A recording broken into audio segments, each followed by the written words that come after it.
नमो सिद्धाणं नमो आयर्याणं नमो उभचायाणं नमो लोये सौवसाहुणं ऐसो पंच नमोकारो सौप पावपणा मंगलाणं च सौबेसिं परमं हवै मंगलम्।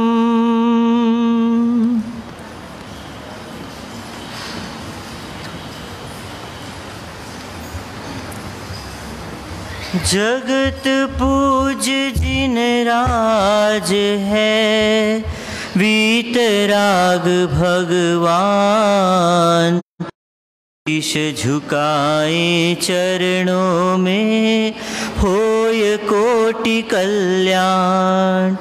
अरिहंतों को नमन हमारा जीवन जिनका पावन।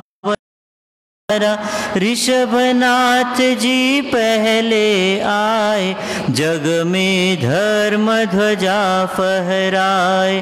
अजितनाथ जी दूजे जिनवर बने परमात्म कर्म। असंभव को संभव बनाते प्रभु जी नाथ कहाते। स्वागत धर्म का जो सिखलाते अभिनंदन प्रभु वर कहलाते। कुमति निवार सुमति को देते भविजन सुमति नाथ जी कहते। भविजन सुमति नाथ जी कहते। लघुता से गुरुता मिले गुरुता से प्रभुता। जो कलम से पुष्प खिले पुष्प में सौरभता। कमल समान पद्म प्रभु प्यारे जग में रहते जग से। सप्तम जिन सुपार्श्व जी आए त्रिभुवन में तब हर्ष समाए। चंद्र समान सौम्य प्रभु मेरे चंद्र प्रभु हम। शुद्ध विधि के जो है स्वामी सुविधि नाथ है अंतर्यामी। विषय ताप की अग्नि मिटाए प्रभु जी शीतल नाथ कहाए।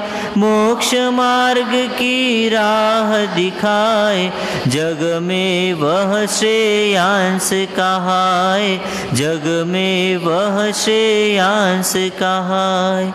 महिमा ये जिन राज की अद्भुत और महान। शुद्ध भाव से जो भजे हो उसका उत्थान।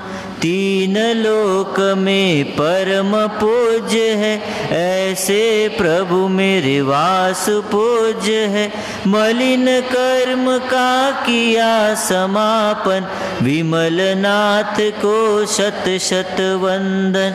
अनंत शक्ति के बने स्वामी अनंत नाथ नयनाभिरामी। धर्म तीर्थ को जो प्रगटाते ऐसे प्रभु धर्म। शांत स्वभाव में रमने वाले शांतिनाथ दुख हरने वाले। निज वैभव से धनिक बनावे ऐसे प्रभु कुंतुनाथ कहावे। ऐसे प्रभु कुंतुनाथ कहावे। जिनवर जैसा लक्ष्य हो जिनवर जैसा ज्ञान। जिनवर जैसा आचरण रहे सदा ये ध्यान। राग द्वेष अरि जिनके जाते, अनुपम सुख अर नाथ जी पाते। पुरुषोत्तम पद को जो पाते, वे प्रभु मल्लीनाथ कहाते। मुनि सुव्रत है मुनियों में उत्तम, शुद्ध ध्यान से बने नमीनाथ प्रभु मोक्ष को पाते। तीन लोक जिन शीश झुकाते, युग द्वापर में नेमि पधारे। युद्ध काल में धर्म को धारे, आरस से जो बन गए पारस। शासन का हमें दे गए वारस, शासन का हमें दे गए वारस। समता भाव ही मोक्ष का जिनवर दिखलावे, जतन करे जो इस पथ का जीवन विकसावे। कलयुग में भविजन के सहारे, महावीर के जय जयकार। मानव भव अनमोल बताते, पंचम गति की राह दिखाते। राग द्वेष अज्ञान विकार, जिनको जीते जिनवर। जिन आदर्शों को अपनाऊं, जिन राहों पर मैं बढ़ जाऊं। मन में मेरी बस अभिलाषा, छोड़ू जगत की झूठी। तन धन परिजन सब ही छूटे, जिनवर जी से न नाता टूटे। प्राण रहे इस तन में जब तक, चरण रहूं प्रभु के नतमस्तक। प्राण रहे इस तन में जब तक, चरण रहूं प्रभु के नतमस्तक। चरण रहूं प्रभु के नत। 31 के पाठ को जो निश दिन गावे, हो जाए जग में अमर, अमृत रस पावे। संग प्रसंगे भद्रावती में, पौष दशम के शुभ अवसर में। पार्श्व प्रभु से यही कामना, पूर्ण होवे मेरी भावना। संवत 62 2000 का जय जयकार। खरतर गछ का हो उद्धारा, सुख सागर शिष्यों का नारा। सुख सागर शिष्यों का नारा। आज उमंग उल्लास से गाया प्रभु गुणगान। शुद्ध बुद्ध और मुक्त पाऊं पद निर्वाण, पाऊं पद निर्वाण। प्रवचन शुरू करने के पहले, जैसा कि आपको बार बार बताया गया कि शासन के आदेश के अनुसार हमें बार रूप से करना है, तो कृपया उनका उपयोग कर लेवें। और एक हैबिट डालें हम रोज़ की कि हम उसका उपयोग करेंगे ही, है ना। बार बार जो उद्घोषक रहते हैं उनको बोलना ना पड़े, हम स्वयं अपने विवेक से उनका उपयोग करें। और यहाँ पर भी जब हम बैठे तो पीछे तक हमारा डिस्टेंस बराबर मेंटेन हो। कहीं भी किसी प्रकार से हम ऐसा ना सोचें कि हम पास पास बैठ जाएं, क्योंकि किसी एक की गलती से सबको गलती भुगतना पड़ सकती है। पंच परमेष्ठी भगवंतों के चरणों में कोटिशा नमन। परम पूज्य परम उपकारी सतपथ प्रदर्शक चरणों में कोटिशा नमन। उपस्थित आदरणीय मुनि भगवंत, माताओं एवं बहनों, चातुर्मास काल में स्वाध्याय और सत्संग के माध्यम से श्री योग शास्त्र ग्रंथ को आधार बनाकर आप हम सब भगवान महावीर ने जिस मार्ग को बताया है, उस धर्म और मोक्ष के मार्ग को जानने का यहाँ प्रयास। देखिए, सामान्य अर्थ और काम का जो मार्ग है वो किसी को बताया नहीं। फिर भी उसको सीखने के लिए स्कूल होते हैं, कॉलेज होते हैं, यूनिवर्सिटीज़ होती हैं, और यहाँ तक कि इसके अलावा अपने आसपास के वातावरण से व्यक्ति अर्थ और काम के बातों को समझ जाता है। उसके लिए टीवी है, चीज़ें हैं जो कभी काम की बातें बताती हैं, मतलब भोग की बातें बताती है, और कभी अर्थ की बात बताती है। लेकिन इस संसार में धर्म और मोक्ष की बात सुनना भी बहुत दुर्लभ है। कहते हैं कि वर्तमान काल में मोक्ष मार्ग बहुलोप, मतलब इस वर्तमान कली काल में जो सबसे दुर्लभ बन चुका है वो कौन सा मार्ग है? तो धर्म और मोक्ष का मार्ग है। इतना आसान नहीं है। उसको श्री हेमचंद्राचार्य जी हमें करुणा करके समझाने का प्रयास कर रहे हैं।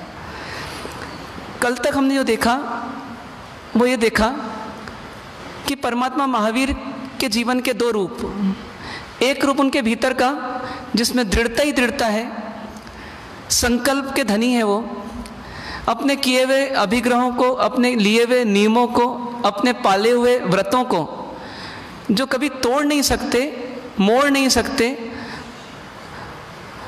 लेकिन दूसरी ओर उनका एक रूप आता है कि बाहर के जीवों के प्रति, जीव मात्र के प्रति उनकी करुणा सहज बरसती रही।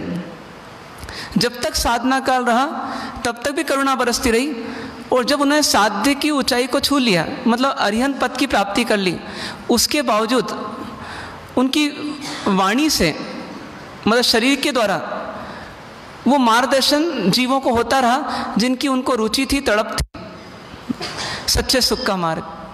मतलब दो चीज़ें दिखती है परमात्मा के जीवन में, एक तरफ सब जीवों के प्रति निस्वार्थ करुणा, और दूसरी ओर अपने जीव के प्रति पूर्ण दृढ़ता, स्वयं के प्रति पूर्ण दृढ़ता।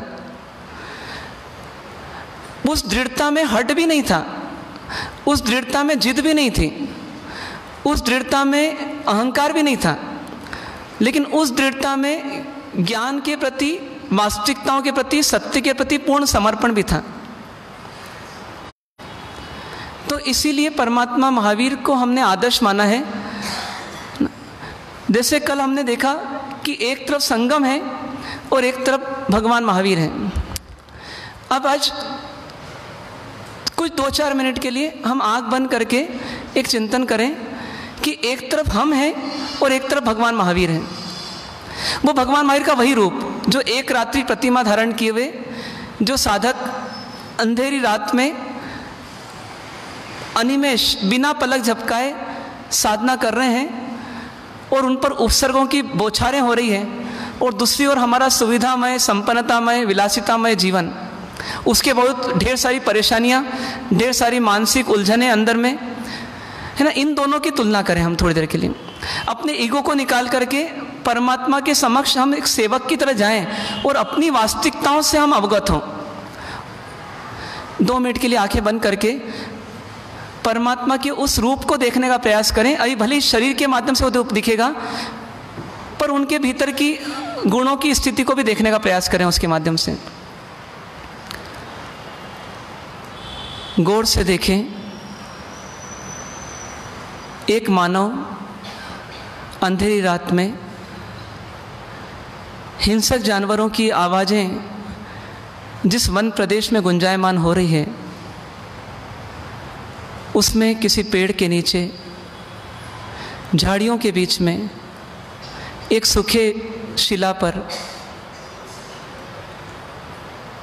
शांत होकर के कायोत्सर्ग में खड़े हैं, समभाव की साधना कर रहे हैं, अंदर के राग द्वेष की गिठानों को तोड़ रहे हैं, इच्छाओं पर विजय प्राप्त करने का प्रयास कर रहे हैं, किसी को दिखाने का प्रयत्न नहीं कर रहे हैं, बस शांत हैं, प्रशांत हैं। मानो अभी तो सूर्यास्त थोड़ी देर पहले ही हुआ है, परमात्मा की साधना प्रारंभ हुई है और इतने में संगम का उपसर्ग शुरू होता है। संगम धमक जाता है, एक के बाद एक अनेक रूपों को बनाता है, और परमात्मा उसके हर रूप को विफल कर रहे हैं, उसकी हर समस्या का शांति से समाधान करते जा रहे हैं। उसी समय हम भी उनको देख रहे हैं, परमात्मा की उस साधना के चश्मदीद गवाह हैं।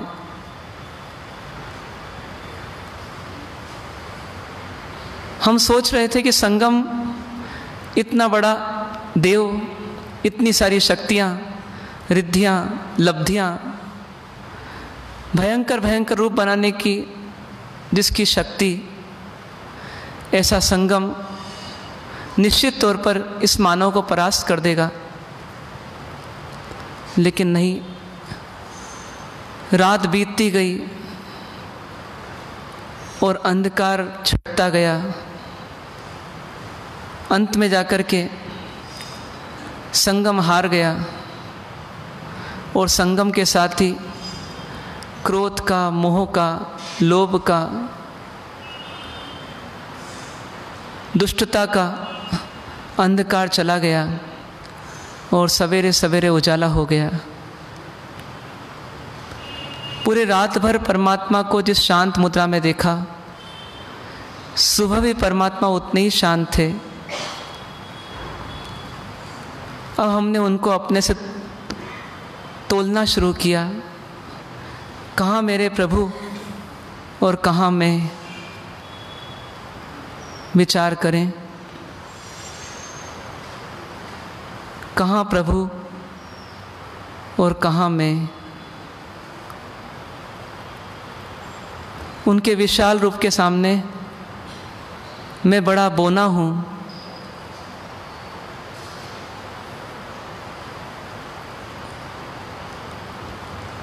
अब उनके एक एक गुण का चिंतन करें, महसूस करें उनके गुणों को और अपने दोषों को।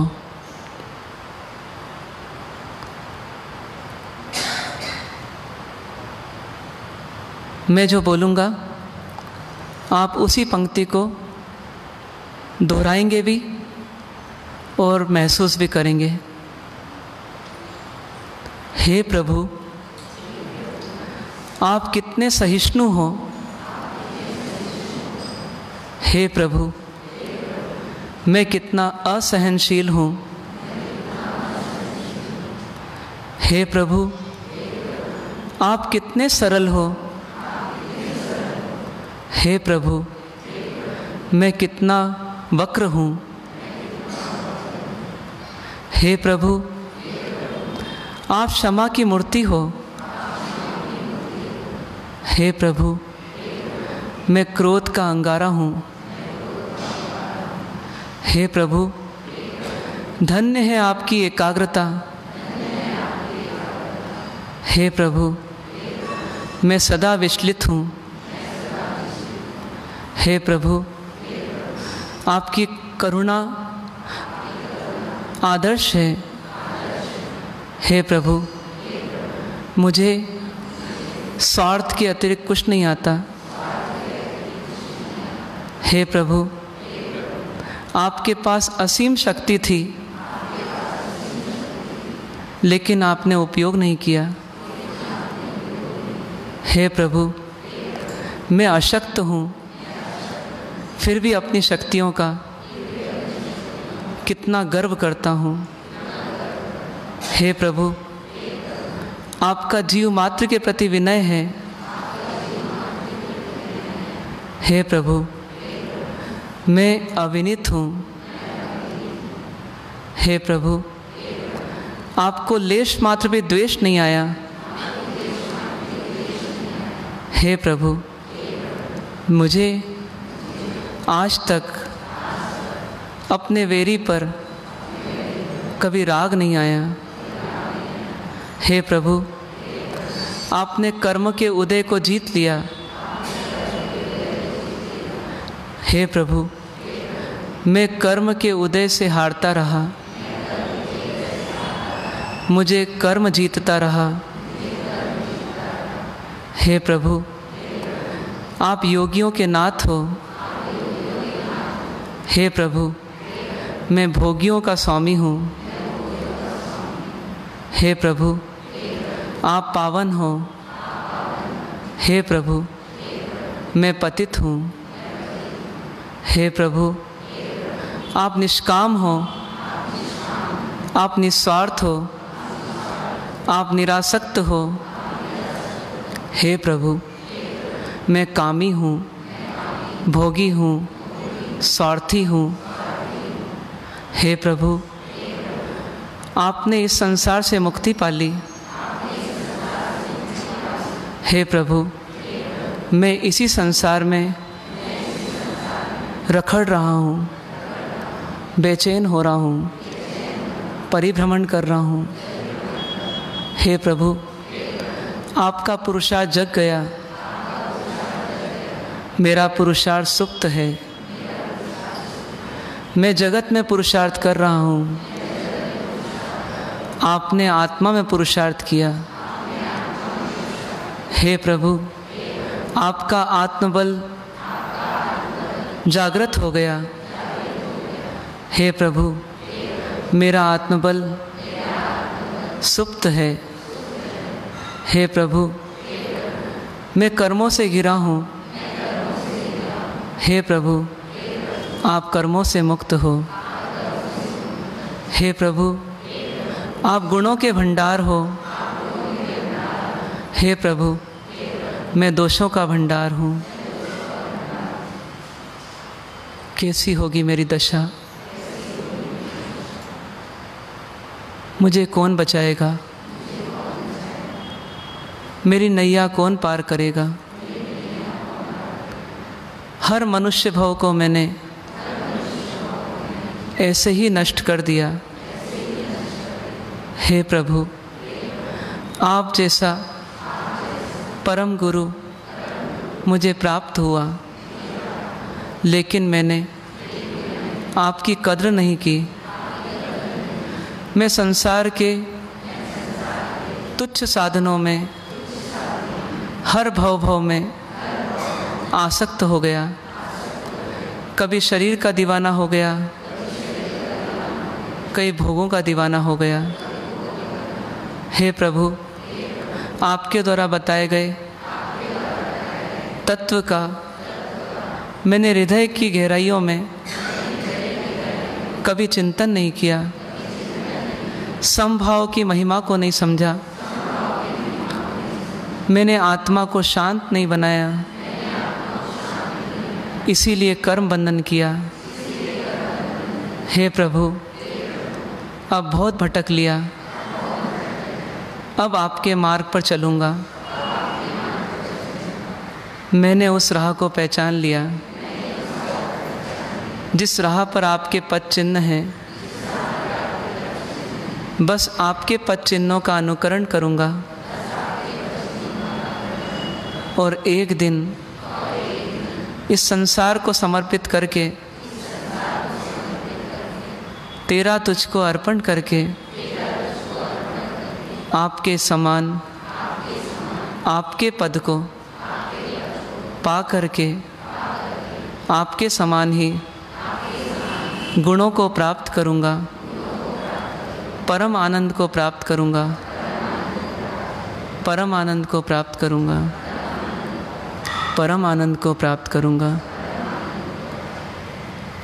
यह अर्घ समर्पण करके प्रभु,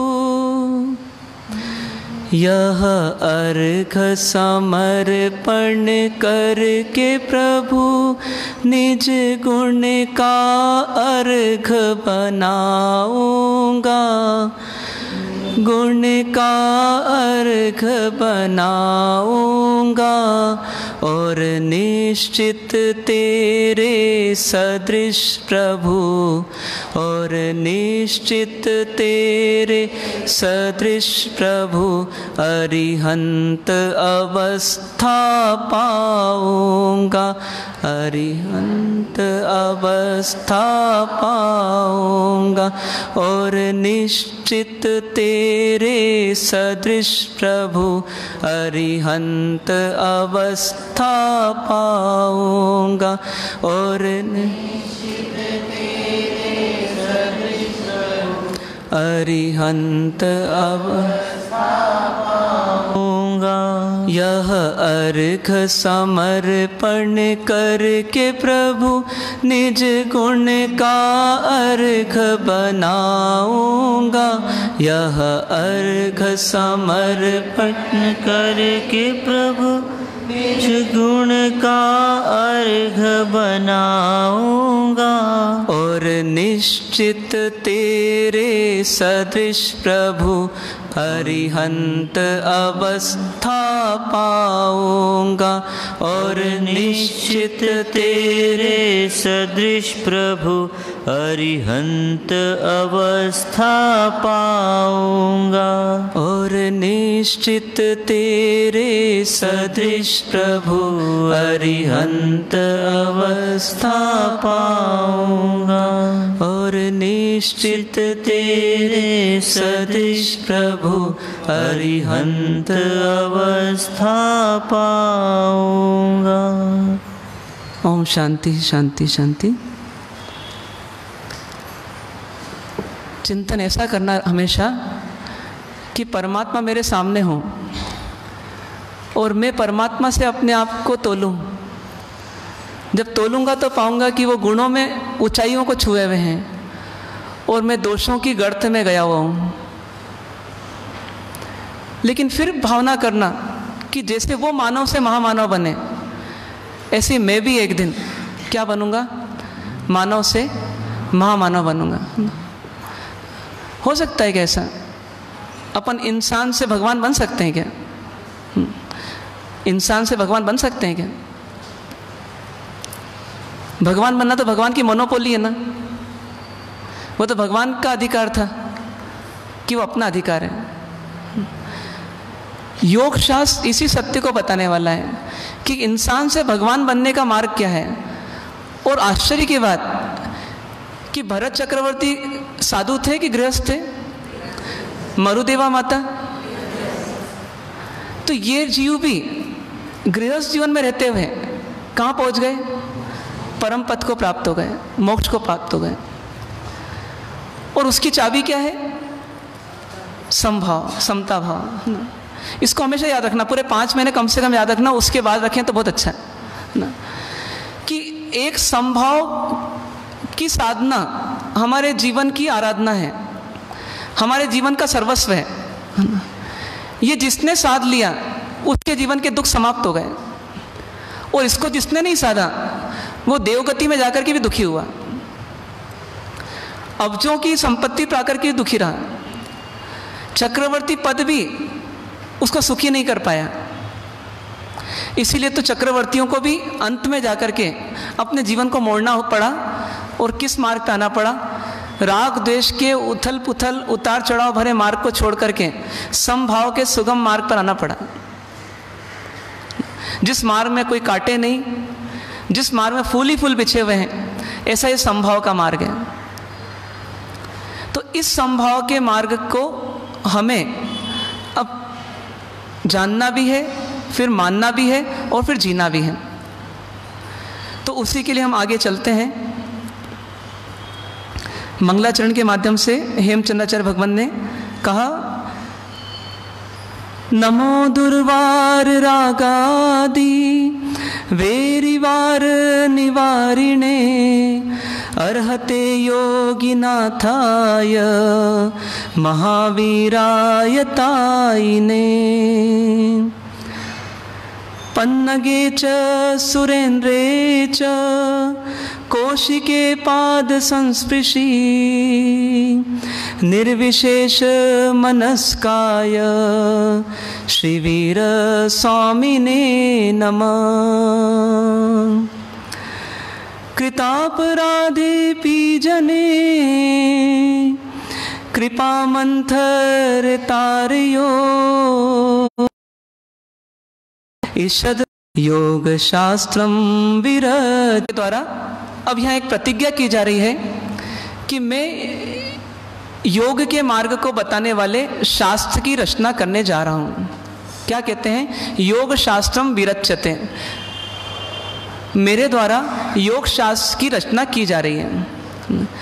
सोचिए, आज के लेखक कैसे होते हैं कि इधर उधर से कुछ संकलन करके और वो किसी प्रकार से कई लेखों को मिला करके, कई संकलन करके एक पुस्तिका बना देते हैं और वो लिखते हैं गर्व से कि इसका लेखक कौन है, तो मैं हूँ, जबकि वास्तव में तो संकलक होते हैं। लेकिन जो आत्मयोगी होते हैं, जो तत्वदर्शी होते हैं, जो सब कुछ छोड़ करके सिर्फ भीतर में ही भीतर की शक्तियों का साक्षात्कार करते हैं, जो जीवन कैसे जीना इसको प्रयोग कर करके सीखते हैं और उसके आधार पर सिद्धांत बनाते हैं, ऐसे योगी जो होते हैं वो वास्तव में अपने बल पर, न कि सिर्फ संकलन आदि के आधार पर शास्त्र की रचना करते हैं। जिनके भावों में इतनी शुभ्रता आ जाती है, जिनके भावों में इतनी पवित्रता आ जाती है कि उनके उद्गार अपने आप शास्त्र बन जाते हैं, वो वास्तव में सच्चे लेखक होते हैं। तो ऐसे हमारे आचार्य भगवान कलिकाल सर्वज्ञ श्री हेमचंद्र भगवंत एक प्रतिज्ञा कर रहे हैं कि मैं योग शास्त्र की रचना कर रहा हूँ। किसके आधार पर? किसके आधार पर? तो उन्होंने यहाँ पर हमारे को आगे बढ़ने के लिए 3 आलंबन बताए, 3 आश्रय बताए। भगवान महावीर तो उनके मुख्य हैं ही, वो तो आदर्श की सीट पे बैठे हैं, लेकिन अब उनके और भगवान महावीर के बीच में बहुत लंबी परंपराएं बीत गई, बहुत लंबा अरसा बीत गया। तो आज जो भी ज्ञान मिला वो भगवान महावीर का तो परम उपकार है ही, लेकिन उनको जो ज्ञान मिला उसमें कईयों का और उपकार भी है। तो उन सब उपकारियों का स्मरण भी कर रहे हैं। तो क्या कहते हैं कि मुझे इस शास्त्र की रचना करने के लिए 3 आधार मिले हैं और वो हर जीव को आगे बढ़ने के आधार हैं। पहला आधार कहते हैं, बोलते हैं श्रुतांभोधि, मतलब क्या? श्रुत समुद्र, मतलब सदग्रंथ। शॉर्ट में अपन कहें तो सदग्रंथ।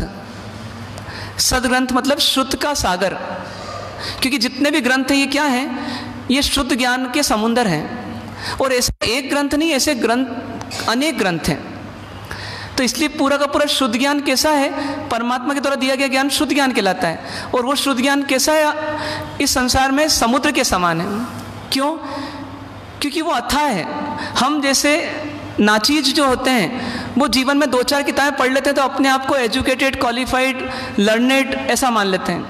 लेकिन वास्तविकता क्या है कि हमारे ग्रंथकार भगवान जो इतने सारे शास्त्रों के रचयिता थे, उसके बाद वो क्या मानते हैं कि ये शुद्ध जो है ये अथाह है, जिसको मैं पढ़ नहीं सकता। इसलिए उसको उपमा किसकी दी? समुद्र की दी।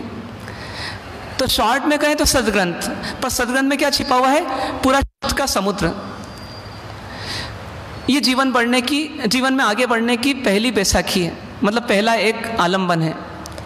दूसरा आलंबन वो कहते हैं संप्रदायाच सदगुरु हो, मतलब क्या? सदगुरु। शॉर्ट में कहें तो सदगुरु। पर सदगुरु भी एक नहीं हुए। सदगुरु भी भगवान महावीर से लेकर के अभी तक जहाँ तक भी ग्रंथ की रचना हुई वहाँ तक अनेकों हुए। तो क्या कहना चाह रहे हैं? सदगुरुओं की परंपरा। सदगुरु शब्द से क्या तात्पर्य है? हमें क्या समझना? सदगुरुओं की परंपरा मतलब जिसमें एक के बाद एक प्रकाशमान, प्रकाशपुंज सदगुरुओं का आगमन होता रहा। वो पूरी परंपरा जो है उनका उपकार है, उनका आलंबन है, जो आज मैं शास्त्र रचना कर पा रहा हूँ। और अब तीसरा क्या बचा? सदग्रंथ हो गए, सदगुरु हो गए। अब क्या बचा? अब क्या बचा? ज्ञान कहाँ से मिलता है? ये तो ग्रंथ से मिलता है, गुरु से मिलता है। और कोई बोले परमात्मा तो परम गुरु है ही, उनका तो गुरु में ही समावेश हुआ। तो फिर कौन बच गए?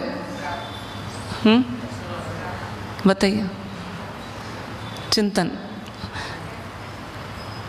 बताइए, सोचिए, कोई बच गया?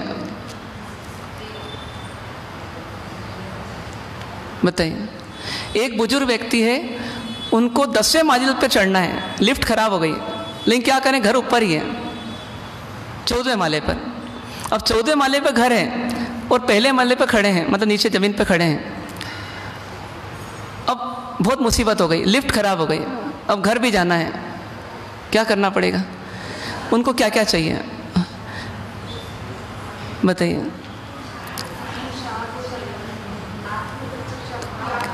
एक तो चाहिए चढ़ने के लिए बैसाखी, मतलब छड़ी। और क्या चाहिए? दूसरा चाहिए उनको उनका प्यारा बेटा कह लो, पोता कह लो, या कोई सहारा, कोई मित्र कह लो। क्यों? क्योंकि जब चलते चलते कहाँ पहुँचेंगे, पहली मंजिल क्रॉस करें तब लगेगा अरे बहुत चल गया मैं तो, थक गया मैं तो। फिर वहाँ कोई फोर्स चाहिए पीछे का। वो फोर्स ऐसा नहीं चाहिए जो सिर्फ छड़ी हो। छड़ी फोर्स नहीं लगा सकती, छड़ी टेका दे सकती है। फोर्स कौन लगाएगा? फोर्स तो बेटा ही लगाएगा। चलो पापा ऊपर, चलो पिताजी ऊपर, है ना, अभी तो थोड़ी आए हैं, और चलना है, थोड़ा चलो ना। अनेक शब्दों से उनको प्रेरित करेगा। तो एक वो चाहिए। एक और चीज़ चाहिए उनको। वो क्या चाहिए? बैसाखी से चलेंगे, बच्चे के साथ चलेंगे या बेटे के साथ चलेंगे, मित्र के साथ चलेंगे, लेकिन चलना तो किसको पड़ेगा? पैर को। तो पैर चाहिए कि नहीं चाहिए? यदि पैर नहीं हो तो चलेंगे कैसे ना? टेका दे सकती है छड़ी, कुछ सहारा दे सकती है, लेकिन दम तो कहाँ लगाना पड़ेगा? पैरों में। तो ऐसे के ऐसे ही यहाँ पर भी बात आएगी कि सदग्रंथ के समान कौन है? छड़ी। सदग्रंथ के समान कौन है? छड़ी। और सदगुरु के समान कौन है? पुत्र या मित्र। और अब तीसरा पॉइंट क्या बोलें? तो तीसरा पॉइंट है स्वसंवेदन। तीसरा पॉइंट क्या है? स्वसंवेदन। बहुत सुंदर शब्द है, स्वसंवेदन। स्वसंवेदन को हम कैसे समझें? पहले मैं सरलता से समझा रहा हूं कि स्वसंवेदन मतलब स्वयं की अनुभूति।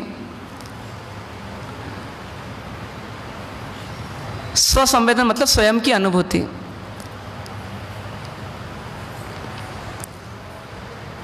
पर ये स्वसंवेदन, स्व अनुभूति क्या चीज है? तो हम हमेशा संवेदन तो करते हैं, लेकिन किसका करते रहते हैं? पर का करते रहते हैं, अन्यों का करते रहते हैं। शरीर में असाता का रोग आ गया तो बताइए हम संवेदन कर रहे हैं, अरे मेरे सिर में बहुत दर्द हो रहा है, मेरे पैर में बहुत दर्द हो रहा है, मेरे पेट में बहुत दर्द हो रहा है। ये सब क्या हो रहे हैं हमारे अंदर? संवेदन हो रहे हैं, सेंसेशन। संवेदन मतलब और कुछ नहीं, सेंसिटिवनेस या सेंसेशन।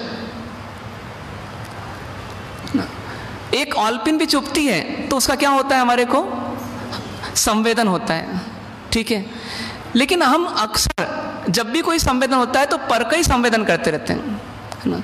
ऑलपिन का संवेदन करा, गर्मी का संवेदन किया, ठंड का संवेदन किया, यदि आइसक्रीम खाई तो उसका संवेदन किया, उसके स्वाद का संवेदन किया, आंखों से कोई दृश्य दिखा तो उसका संवेदन किया। अरे ये साड़ी अच्छी लग रही है, ये ज्वेलरी अच्छी लग रही है, अरे ये मकान खराब लग रहा है, ये फर्नीचर खराब लग रहा है। कभी कानों से संवेदन किया। ये सब संवेदन हमने अनंतों बार कर लिए, लेकिन यहाँ बात किसकी हो रही है? स्वसंवेदन। स्वसंवेदन मतलब स्वयं के अनुभव, स्वयं की अनुभूति, मतलब स्वयं का द्वारा स्वयं का संवेदन करना। अंदर कोई आवाज दे रहा है, अंदर ज्ञान कुछ बोल रहा है, उसको सुन लेना। जैसे ऑलपिन कुछ बोल रही है तो अपने को उसकी चुभन एकदम से समझ में आ जाती है। कांटा कुछ बोला पैर में, अपने को एकदम संवेदन हो गया। हमने कांटे के इशारे को समझ लिया, भैया मेरे से मत टकरा, तू इधर उधर पाँव रख, इधर मत रख। रखते रखते पाँव को ही बचा लेते हैं। ऐसे कैसे भीतर की आवाज़ सुनना, वो स्वसंवेदन है। भीतर की आवाज़ सुनना, अंदर की आवाज़, ज्ञान की पुकार अंदर की, उसका नाम है स्वसंवेदन। हमने प्रवचन सुना, कई सदगुरु आए होंगे, उनसे सुना। कई बार हमने स्वाध्याय किया होगा, कल्पसूत्र आदि वांचन सुना, मतलब सदग्रंथ का भी साक्षात्कार किया। सदग्रंथों को भी कुछ लोग स्वाध्यायी बन जाते हैं तो वो तो जाते भी हैं, तो कल्पसूत्र आदि ग्रंथ पढ़ते भी हैं। कई बार हम भी सामायिक में बैठे बैठे कोई ना कोई अच्छी पुस्तक पढ़ते हैं, मतलब हमने दो तो हमेशा पाए। आप लोग क्या बोलते हैं, हमारे यहाँ चौमासा हमारा सब खाली नहीं रहता लगभग, इसलिए आप भी आओ, है ना, आपको आना ही पड़ेगा, है ना, ज़बरदस्ती है ना। मतलब सदगुरु के बिना हम नहीं रह सकते और सदग्रंथ के बिना भी हम नहीं रह सकते, लेकिन हमने ये सोचा ही नहीं कभी कि हमारे भीतर में एक तत्व की अनुपस्थिति है, एक तत्व अब्सेंट है। वो क्या है? स्वसंवेदन। संगम ने भगवान महावीर पर उपसर्ग किए। संगम को अभव्य बोला। अभव्य क्यों बोला? क्योंकि 6 महीने तक उपसर्ग करता रहा, फिर भी इस जीव को भगवान महावीर के संवेदनों का थोड़ा सा भी ज्ञान नहीं हुआ, थोड़ा सा भी ज्ञान नहीं हुआ। तो जिसको धर्म के तत्व के संवेदन नहीं हो पाते उसे हम क्या बोलते हैं? अभव्य। मतलब तत्व क्या कहना चाहता है, उसकी भाव भासना नहीं होती, उसकी भावानुभूति नहीं होती, उसकी फीलिंग्स नहीं होती, तो हम बोलते हैं ये जीव धर्म नहीं जान पा रहा, नहीं जान सकता है कभी, तो ये अभव्य है। फिर तो हम कौन हुए? यदि हम इसी अप्रोच से जीते रहे तो हम कौन हो गए? फिर संगम में और हमारे में क्या अंतर? उसने भी 6 महीने तक प्रभु को पाया, लेकिन प्रभु को समझ नहीं पाया, संभाव की महिमा को समझ नहीं पाया। उसके जीवन में एक बार भी ये विचार नहीं आया कि देखो कितनी शांति है इस व्यक्तित्व में, जिसे मैं परेशान करने की पूरी कोशिश कर रहा हूँ, पुरजोर कोशिश कर रहा हूँ, लेकिन फिर भी कितना शांत है, ऐसा मुझे बनना। संवेदन ही नहीं हो पाया। तो फिर हम में और संगम में क्या अंतर रहा है? शास्त्रकार भगवंत हमें आईना दिखा रहे हैं। वो बोल रहे हैं कि मैंने किस आधार पे योग शास्त्र की रचना की है वो बता रहे हैं, लेकिन साथ में यही बता रहे हैं कि यदि आपको भी आगे बढ़ना है तो आपके भीतर भी एक योग शास्त्र की रचना होनी चाहिए। और उस योग शास्त्र की रचना में भी आपको 3 चीज़ों की जरूरत पड़ेगी, सदग्रंथ की, सदगुरु की, लेकिन उससे सबसे बड़ी चीज़ स्वसंवेदन की। व्यक्ति तब तक नहीं सुधर सकता जब तक उसको सुधार की बातें अंदर के संवेदन तक नहीं पहुँचे, फीलिंग्स तक नहीं पहुँचे।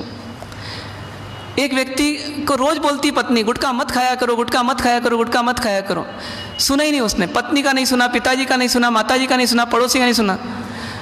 और एक दिन उसकी जब तबीयत खराब होती है और डॉक्टर के पास जाता है और डॉक्टर को एकदम से झटका लगता है, अरे क्या कुछ सिग्नल्स ठीक नहीं दिख रहे हैं। वो बोलता है कि भैया अभी तो तुमको कल्चर करवाना पड़ेगा, अभी तो तुम्हारे को बायोप्सी करवाना पड़ेगी, लेकिन सबसे पहले मैं तुम्हारे को डंके की चोट पे बोलता हूँ कि तुम्हें क्या हो चुका है, कैंसर हो चुका है। झटका खा गया। अरे मैं नहाता हूँ, धोता हूँ, खाता हूँ, पीता हूँ, सब कुछ नियमित करता हूँ, मेरी कहाँ गड़बड़ हो गई? बोले देखो तुम्हारी मुंह की स्मेल बता रही है कि तुम गुटखा खाते हो शायद। बोले हाँ खाता हूँ। बोले बस ये गुटखा ही तुम्हारे कैंसर का कारण है, मर जाओगे तुम। ये मर जाओगे ये शब्द सुना और भौचक्का हो गया, डर गया एकदम। अब उसके बाहर में कोई आवाज़ नहीं निकल रही है, लेकिन अंदर की हर आवाज़ उसको सुनाई दे रही है। अब उसको अपना अतीत से लेकर वर्तमान तक सब याद आ रहा है। मैंने कब चालू की थी, किसके साथ लेके चालू की थी, सोचा ही नहीं था, ऐसा सोचा मौज मस्ती है तो, लेकिन फंसते फंसते फंसते फंसते आज मैं कहाँ तक पहुँच गया, कैंसर हो गया मुझे। डॉक्टर साहब बचूंगा कि नहीं बचूंगा, कोई गारंटी नहीं है। तो क्या मैं मर जाऊंगा? हाँ मर जाओगे, मृत्यु बिल्कुल निकट आ चुकी है। अब बताइए, वो पहले वाला इंसान भी था जो पत्नी के मुंह से सुनता था, और अभी वो किसी के मुख से ज़्यादा सुन नहीं रहा है, लेकिन उसके अंदर में सब निर्णय होते जा रहे हैं। अब गुटखा नहीं खाना, अब गुटखा कभी नहीं खाना, किसी जन्म में नहीं खाना। ये सब अंदर की क्या बोल रही है? ये संवेदना बोल रही है। इस शब्द को पकड़ना आप, इसी को भाव भासना बोलते हैं। भावों का प्रकाश अंदर हो जाना, भावों की फीलिंग्स हो जाना, ये बहुत दुर्लभ चीज़ है इस दुनिया में। कितने ही प्रवचन सुन लो, लेकिन भाव भासना नहीं हो तो मतलब नहीं निकलता।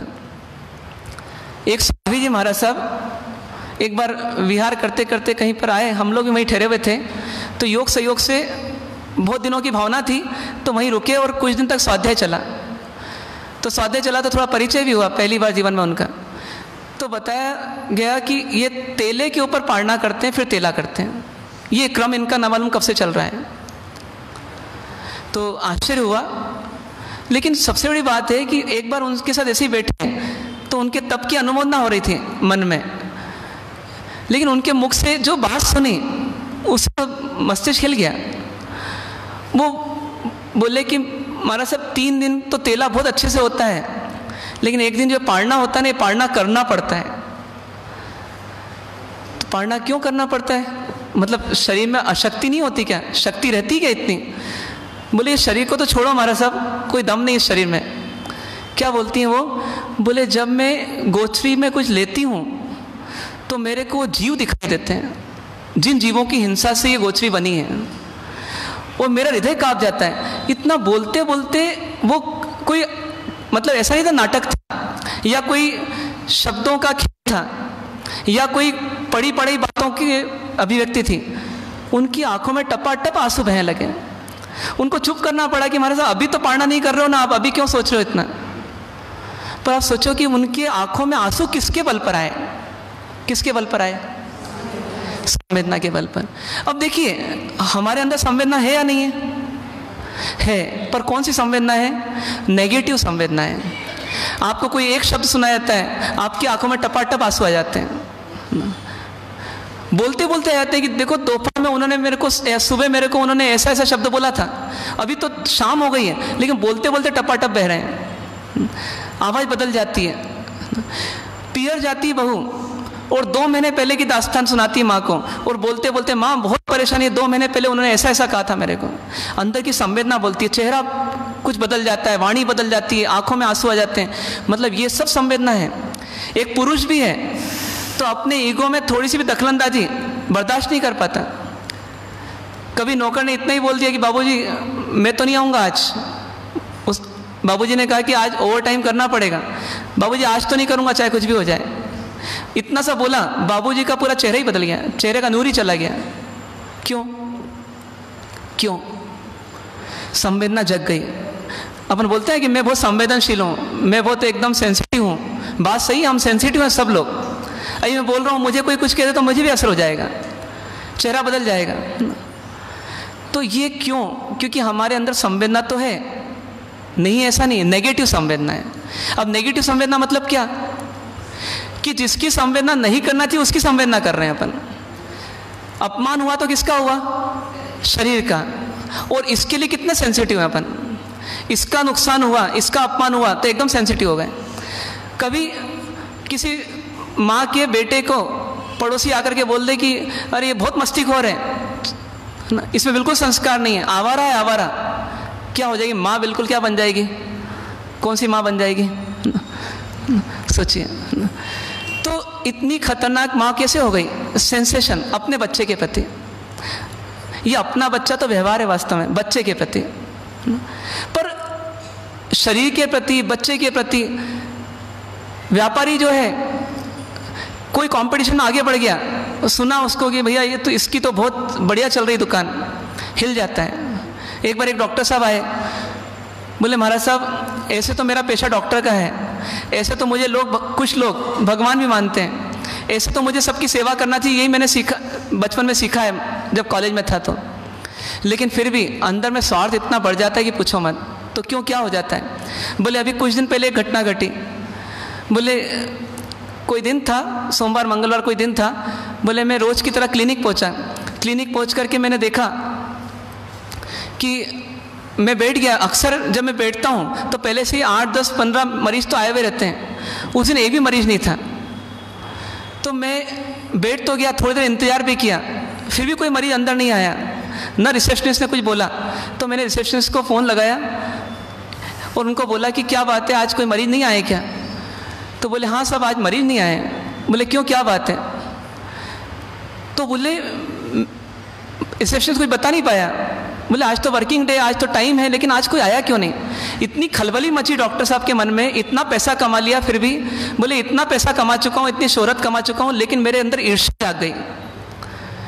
तो मैंने पूरे जो हमारा डॉक्टर्स का पूरा वो एक तरह से कहें कि वो एक कॉम्प्लेक्स था, जिस कॉम्प्लेक्स में कई डॉक्टर्स बैठते थे। मैंने पहले नीचे चक्कर लगाया अपनी फ्लोर में, तो मुझे वहाँ पर भी कोई मरीज नहीं दिखाई दिए। फिर मैं ऊपर की फ्लोर में गया, वहाँ पर भी इक्के दुक्के मरीज थे। फिर मैं उसके ऊपर भी गया, वहाँ पर भी इक्के दुक्के थे। तो जाकर के मेरे को संतोष आया। किस बात का संतोष आया? कि वे सबके पास नहीं आ रहे हैं तो अपने को भी कोई दिक्कत नहीं। मतलब इस ईर्ष्या के भाव ने भी कितना संवेदनशील बना दिया। आप किसी और की साड़ी देखते हो और उसकी साड़ी की कोई तारीफ कर दें, मतलब इनडायरेक्टली आपने समझ ले कि मेरी तारीफ की निंदा, मेरी साड़ी की निंदा हो रही है, तो आपके मन में क्या हो जाती है? एकदम सेंसिटिविटी, संवेदनशीलता जग जाती है। मतलब जहाँ जहाँ अंदर में कलुषता पैदा हो, क्रोध पैदा हो, लोभ पैदा हो, ईर्ष्या पैदा हो, अहंकार पैदा हो, या अहंकार को चोट पड़ने पर तीव्र अहंकार पैदा हो, यहाँ यहाँ तो हमारी संवेदनशीलता जग जाती है। लेकिन क्षमा पैदा हो, शांति पैदा हो, सहृदयता पैदा हो, सहनशीलता पैदा हो, दूसरों के गुणों के प्रति अहोभाव पैदा हो, ऐसी संवेदनशीलता जगती नहीं कभी। क्योंकि इस संवेदनशीलता का संबंध किससे? आत्मा की संवेदनशीलता से। और कलुषता पैदा करने वाली संवेदनशीलता कौन सी है? जो पर की संवेदनशीलता है। कितना बड़ा आश्चर्य है कि पर की संवेदनशीलता जगाने के चक्कर में हम अपनी आत्मा को मलिन करते रहते हैं। शरीर में कैंसर हुआ, एकदम संवेदनशील हो गए, शोकग्रस्त हो गए।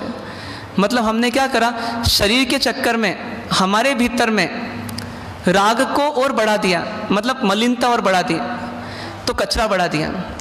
कभी किसी ने कुछ कह दिया तो क्रोध की संवेदनशीलता पैदा हो गई अंदर में। अब क्रोध पैदा हो रहा है, मतलब हमने अपनी आत्मा में किसको भर दिया? क्रोध को भर दिया। मतलब पर की संवेदनशीलता के चक्कर में हमने संस्कारों को इस प्रकार बना दिया है कि पर के प्रति संवेदनशील होते हैं और अपनी आत्मा को, स्व को कलुषित करते जाते हैं। ऐसा हम सुबह से लेकर शाम तक करते रहते हैं। किसी ने बोला कि आज नहाए नहीं क्या, आज कैसे दिख रहे हो ना? तो मंदिर में भी बराबर टीकी लगाते लगाते एक बार आईना जरूर देखा कि मैं ऐसे ही दिख रही हूँ क्या, या ऐसे ही दिख रहा हूँ क्या? ऐसा क्यों? क्योंकि इतने संवेदनशील हैं। मतलब परमात्मा के पास जाकर के भी हम नहीं भूले कि मैं शरीर हूँ। कितनी जागृति! एक बाल सफ़ेद आता है सिर में ना, बताइए कितने संवेदनशील हो जाते हैं ना। पूरी शीशी आ जाती है बाजार से, मुझे डाई करना है मेरे को। क्यों? क्योंकि संवेदनशील है, वहाँ बिल्कुल एकदम अवेयर हैं, जागृत हैं। जहाँ संवेदनशीलता होती है वहाँ जागृति आ जाती है। यहाँ जागृति आ गई हमारे अंदर। डॉक्टर ने कहा कि देखो मीठा नहीं खाना, बिल्कुल जागृति आ गई, एकदम संवेदनशील। कई लोग विनय अच्छा निभाते हैं क्योंकि लोग कुछ कहे नहीं भैया अपने को, है ना। अपने को लाइन में बैठना है तो वो अभी आकाश भैया आकर के कुछ कह देंगे अपने को, चुपचाप अपनी लाइन में बैठ जाओ, मास्क पहन लो भैया, है ना। फालतू सुनना नहीं अपने को, अपन सुन नहीं सकते किसी की। ये सुन नहीं सकते, ये भी क्या है? ये भी एक संवेदनशीलता है। पर ये कौन सी संवेदनशीलता है? ये अहंकार पैदा करने वाली संवेदनशीलता है। ये सब गंदी संवेदनशीलता है। इन गंदी संवेदनशीलताओं के चक्कर में हमने अपनी गंगा जैसी आत्मा को क्या बना दिया? गटर बना दिया। उसके चक्कर में अच्छे विचार, अच्छी भावनाएं उत्पन्न ही नहीं होती हमारे अंदर। कोई अच्छा विचार नहीं आता। पूरा स्तवन रट लेते हैं, स्तवन पूरा रट लिया, लेकिन स्तवन के आधार पर एक अच्छी भावना पैदा नहीं हुई। 20 माला पूरी जपी, 20 माला पूरी जपी, लेकिन 20 माला जपते हुए भी एक अच्छी भावना नहीं आई। भगवान की पूजा भी मशीन की तरह कर दी, भावना ही नहीं आई।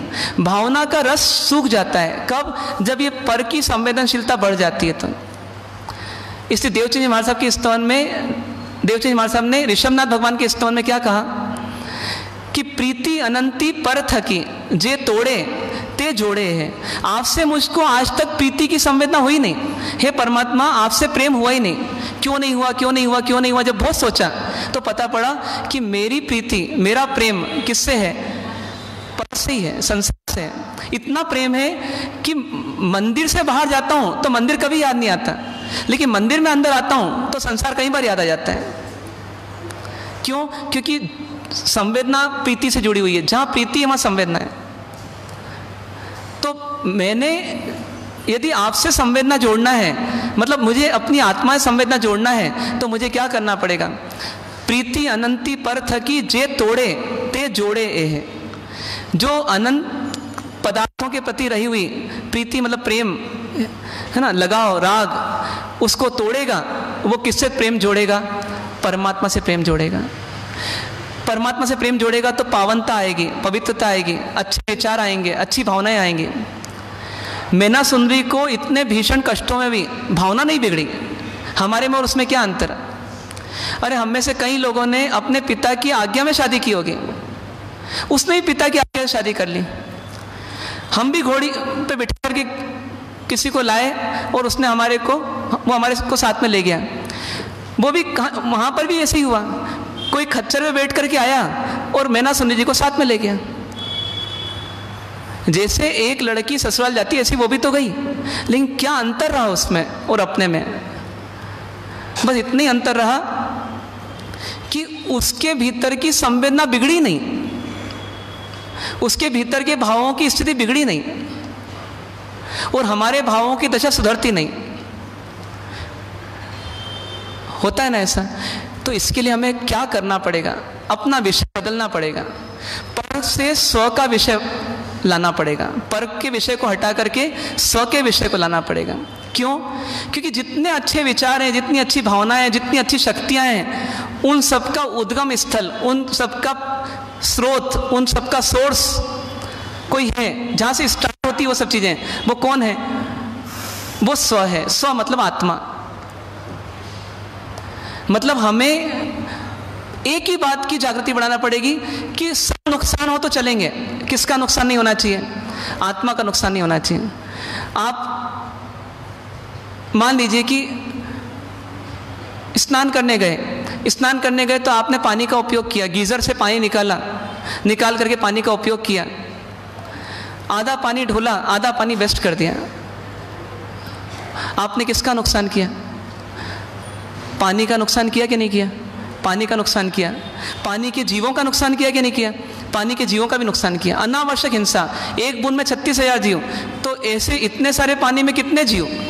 और ये तो साइंस बोलता है, कोई गप तो हो नहीं सकती। तो जब साइंस बोलता है इतने जीव की हिंसा हुई, जिनको अपन लाख में, करोड़ में, अरब में नहीं बोल सकते, उनके लिए तो हमको असंख्य शब्द लगाना पड़ता है। इतने जीवों की हिंसा की, उसके साथ साथ आपने किसकी हिंसा कर दी? आत्मा की हिंसा करी, स्व हिंसा करी। क्यों? क्योंकि आपके अंदर में लोभ का जो भाव आया ना, उसने कर्म बंधन करा दिया। जैसे ही कोई कलुषित भाव आया, अंदर का गलत भाव आया, फौरन क्या हुआ? हमारे कर्म बंधन हुए। और कर्म बंधन हुए मतलब हमारा संसार और बढ़ा, हम परमात्मा से उतने दूर हो गए। अब जिसकी स्व संवेदना जाग जाएगी, उसके जीवन में दो परिवर्तन आएंगे। एक तो भीतर का लोभ छूटेगा और एक बाहर का जीवों के साथ दुर्व्यवहार छूटेगा। अपने आप दोनों चीजें हो जाएगी और आनंद यथावत रहेगा। क्योंकि आसक्ति छोड़ी है, इच्छा पूर्वक वस्तु का त्याग कर दिया है, इसलिए अब उस वस्तु के अभाव में भी दुखी नहीं होना है।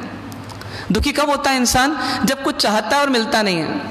जब चाहती छोड़ दी, हम लोगों ने साधु जीवन लिया, एक बार भी हमको आंसू नहीं आए। आप लोग पियर से ससुराल आए, शायद आपको आंसू आए होंगे। आजकल की बहनों को कम आते हैं, पर पहले की बहनों को ज़्यादा आते थे। लेकिन आए होंगे शायद, हमको तो नहीं आए। ऐसा क्यों? क्योंकि हमने स्वेच्छा से घर छोड़ा और आपने मजबूरी में छोड़ा, संदेह के साथ छोड़ा। वहाँ क्या मिलेगा, कैसा मिलेगा पता नहीं, कितना दुख मिलेगा पता नहीं। तो सोचिए, जो चीज़ स्वेच्छा छूट जाती है उसमें कहीं किसी प्रकार की पीड़ा ही नहीं होती। तो एक तरह से जो आत्मा के लिए जिया, उसकी आसक्ति भी गई, बाहर से जीवों के प्रति दुर्व्यवहार भी छूटा, हिंसा आदि भी छूटी, और साथ में दुख भी नहीं हुआ। कितना अच्छा काम!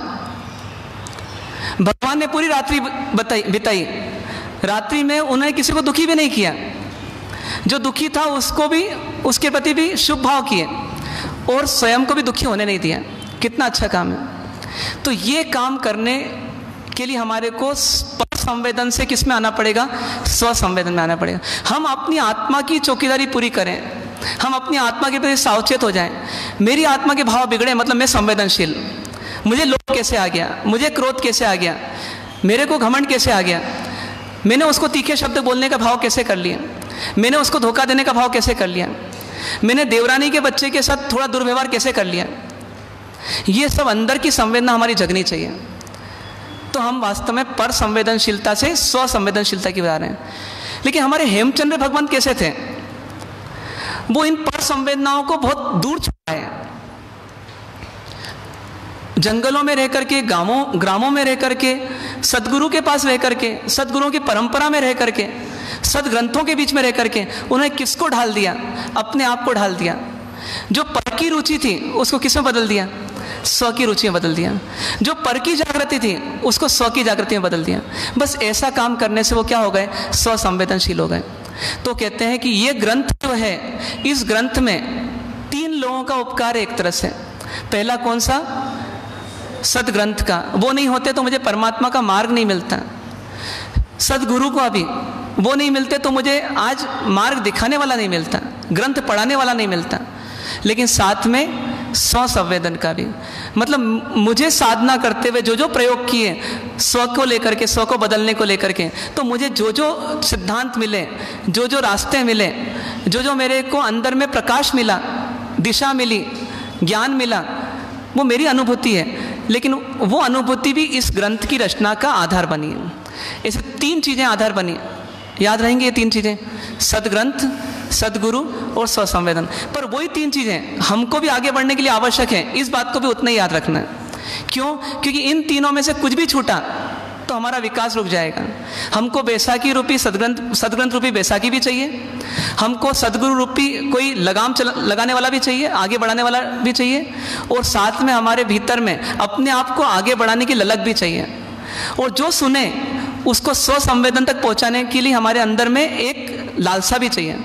मैं जो सुनूंगा उसको मैं चिंतन करूंगा, मनन करूंगा और भीतर के भावों तक लाने का प्रयास करूंगा। तो कोशिश करना है इस श्लोक के आधार पर कि श्रुतांबोधे अधिगम्य, मतलब श्रुत रूपी समुद्र को जान करके, संप्रदाय सदगुरुओं की परंपरा से जान करके, और स्वसंवेदन तश्चापि, और स्वसंवेदनता से भी जान करके मैंने योग शास्त्रम विरच्यते, या मेरे द्वारा योग शास्त्र रूपी ग्रंथ की रचना की जा रही है।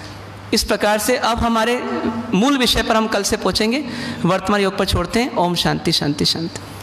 योगियों के नाथ चरण भाव से वंदन करूं, योगियों के नाथ चरण भाव से वंदन करूं। एवा प्रभु महावीर ने भावे करूं वंदना, एवा प्रभु महावीर ने भावे करूं वंदना। तारण हारा वीर ने भावे करूं वंदना, भावे करूं वंदना। देवेंद्र पूजित वीर ने भावे करूं वंदना, देवेंद्र पूजित वीर ने भावे करूं वंदना।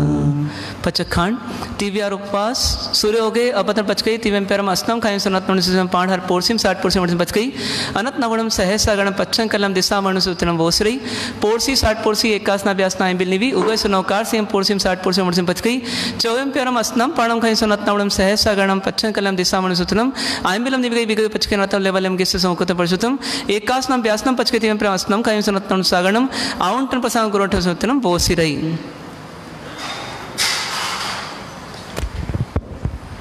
पंच परमेष्ठी को भाव सहित वंदन। बाहर से पधारे हुए अतिथियों का श्री जैन श्वेतांबर मूर्ति पूजक संघ एवं चातुर्मास व्यवस्था समिति हार्दिक स्वागत करती है, अभिनंदन करती है। आप सभी के भोजन की व्यवस्था कुंदन भवन में रखी गई है, पधार कर अनुग्रहित करें। तपस्या के क्रम में है श्री ऋषभ जी गोलछा, सुश्री किशोर जी और सुश्री ऋषि श्री धर्मेंद्र जी और श्रीमती ममता जी श्री धर्मेंद्र जी गोलछा, सबके आज 9 उपवास है। सबकी बहुत बहुत अनुमोदन। तपस्या करने वालों को बोलने वाले जोर से भी बोल सकते हैं, करना नहीं अभी। तपस्या करने वालों को, तपस्या करने वालों को नहीं। सामूहिक गुरु वंदन।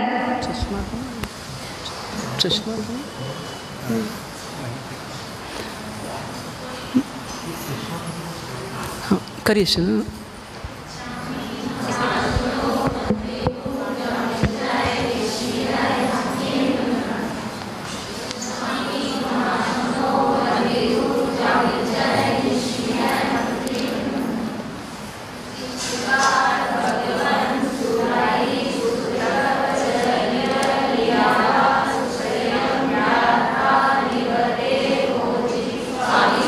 देवगुरु प्रसाय वर्तमान योग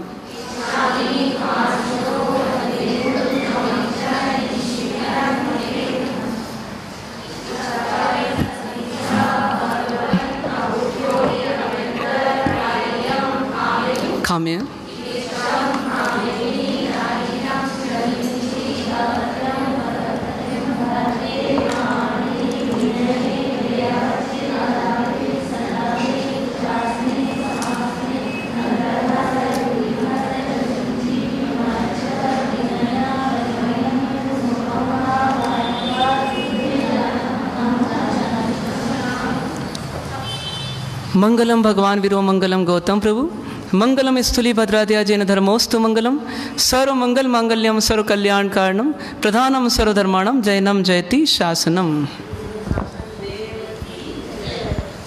किसी का चश्मा छूट गया यहाँ पर तो वो आ करके ले लें। ऑफिस में रखना बोल भी दीजिए कि जिस किसी का भी चश्मा हो वो